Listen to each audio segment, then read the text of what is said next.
Top 10 Absurdly Outnumbered Armies still won their battle. Number 10. The Germans vs. Tannenberg, 1914. Odds 3-1. To kick off World War I, Germany rolled the dice and sent its whole army to the Western Front to attack the French. Not a bad idea, since the Germans assumed they could knock the French out in a few weeks and then head back east and face the real threat. Russia. 8 days later, 400,000 Russian soldiers marched into North Germany. The only thing guarding Germany's back door to Berlin was its 8th Army, which consisted of less than 150,000 men.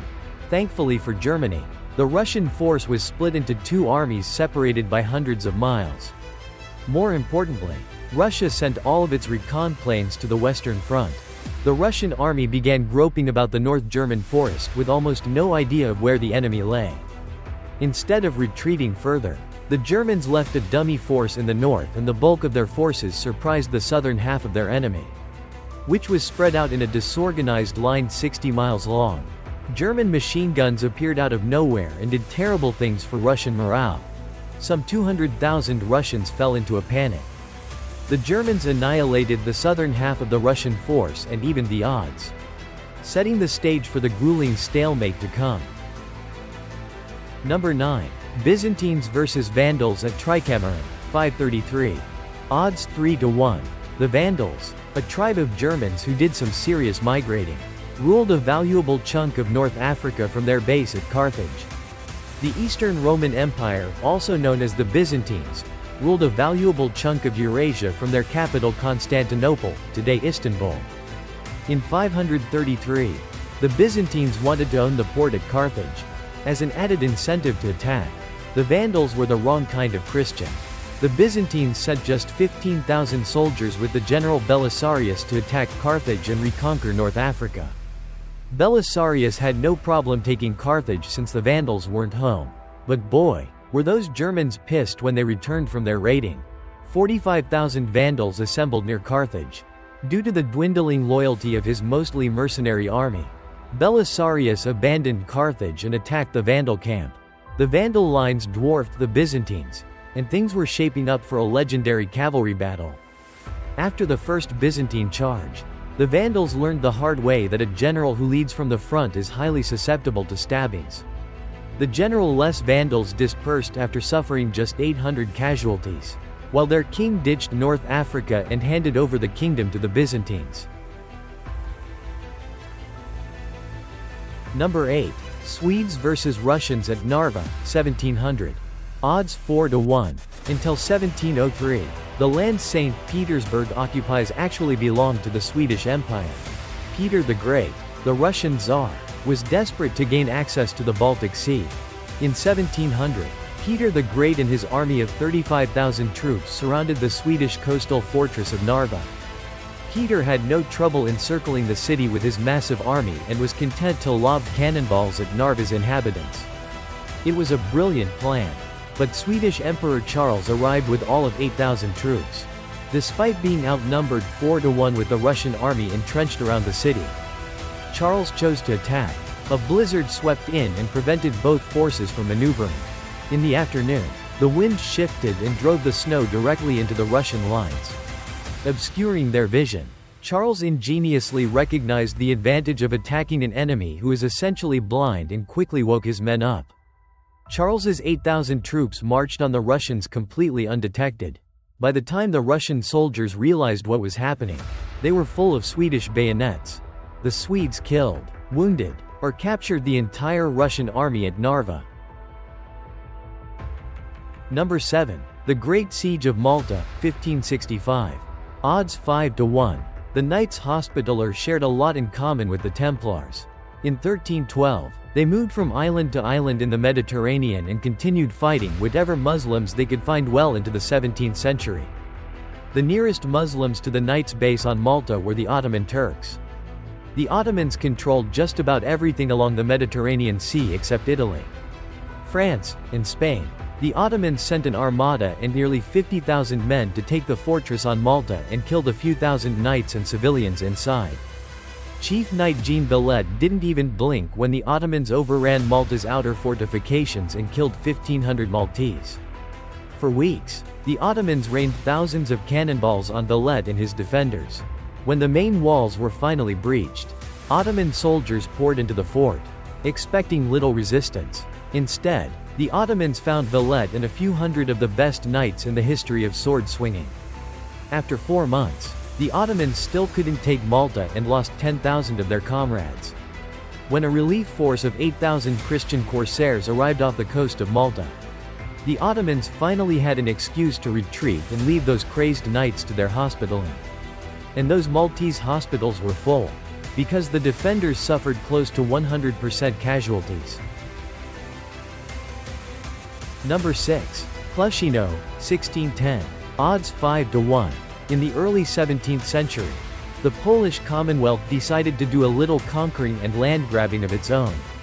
Despite having lots of land, the Russians refused to share, and allied with the Swedes to save beautifully named cities like Smolensk, which the Polish were in the process of besieging. Before the 30,000-strong Swedish-Russian contingent could play Prince Charming to Smolensk's damsel in distress, 5,500 Polish cavalry stood in their way. Since these were chivalrous days, each army took time to prepare its forces for a dawn battle. The Russians built a palisade, while the Polish cavalry presumably spent all night sharpening their swords. The Russian cavalry favored prancing right up to the Polish lines, firing their pistols, and riding to the back of their formation to reload while the next rank of cavalry fired. A strategy called caracole. After routing the Russians with their pathetic guns, the Poles turned their charging, hacking, and stabbing on the Russian, Swedish infantry. To stop the slaughter, the Swedes and Russians surrendered in their own camp. The Poles got their land and helped briefly popularize the phrase, "Never bring a gun to a sword fight." Number 5. The Battle of Watling Street, 61 AD. Odds 10-1. In 61 AD, the recently conquered Britons united under Queen Boudica and decided to overthrow their new Roman overlords. The Roman governor Gaius Paulinus couldn't wait for reinforcements or an actual army to arrive from Rome. So Paulinus made like a good Roman and did the best with what he had. The best Paulinus had? 2 legions, amounting to just 10,000 men. Paulinus drew them into battle on a narrow field flanked by dense forest. The overconfident Britons brought their families along in an enormous wagon train that they left just behind their lines. Paulinus's legions weren't exactly thrilled at facing a force of 80,000 screaming warriors. But the Romans' funnel-like position prevented the Britons from overrunning the Roman shield line. Most of the massive Briton force had to wait in line to close with the Roman ranks. And while they waited to get in melee range, the Romans' rear ranks poured javelins into the mass of lightly armored Britons. Paulinus subbed out his front line like a hockey coach, so the few Britons who actually got close enough to engage always faced fresh legionnaires. The Britons tried to retreat, only to be trapped by their own wagon train. The Romans methodically closed in like a slow-moving pointy metal wave and killed everything they could stab. Number 4. Tigranocerta, 69 BC. Odds 10-1. Estimates vary, but it's probably a safe bet that the Roman general, Lucullus, had more than 10,000 troops in this battle, and the Armenian king, Tigranes, had fewer than the 300,000 troops ascribed to him by ancient writers. Even so, it seems Lucullus invaded Armenia with an underwhelming force. The Armenians were still building the city of Tigranocerta when Lucullus rolled in with a few legions and surrounded the city. Tigranes came shortly after to save his city, showed up behind the Roman army with cavalry, archers, and heavily armored infantry totaling 100,000 troops.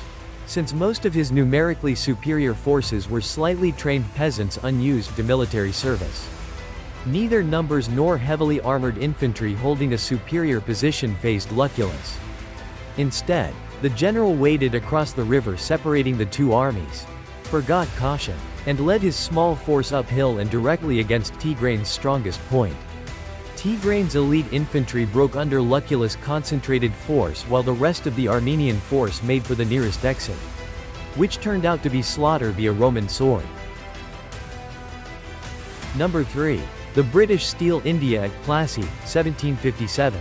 Odds 15-1. Plassey is a testament to both British resolve and treachery. The Bengali king, Siraj-ud-Dawla, probably should have guessed something was up when his 40,000 troops backed by French artillery. They failed to intimidate the tiny expeditionary force of 2,500 British and Indian soldiers arrayed against him. Not long after the two sides started bombarding each other, a torrential downpour interrupted the action. Only the British moved quickly enough to cover their artillery and gunpowder.